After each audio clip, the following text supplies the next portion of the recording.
Marampudi flyover గురించి ఎంత చెప్పినా తక్కువే.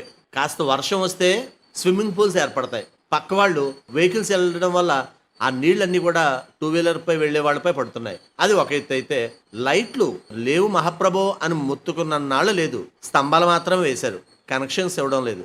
కనీసం దీపావళి వచ్చింది కదా, ఊరంతా వెలుగులు ఉంటాయి కదా, మన ఫ్లైఓవర్ కూడా వెలుగులు వస్తాయి అని ఆశించిన ప్రజలకు నిరాశే ఎదురైంది. ఎందుకంటే తాళం వేసిత్రి గొళ్ళెం మరచిత్రి అన్నట్టుగా కనెక్షన్ ఇవ్వలేదు.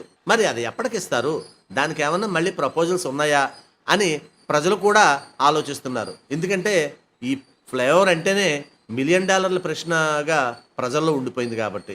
దయచేసి గమనించండి, ఒక ముఖ్య మనవి. మేం ప్రసారం చేసే నిర్లక్ష్యం కార్యక్రమం ఏ ఒక్కరిని అవమానపరచాలని గాని తక్కువ చేయాలని గాని మా ఉద్దేశం కాదు. కేవలం రాజమండ్రి నగరం బాగుండాలని మా ఈ నిర్లక్ష్యం కార్యక్రమం ముఖ్య ఉద్దేశం. ఇలాంటి చాలా ఉన్నాయి, ఇంకా దాచాం కుప్పలు కుప్పలుగా.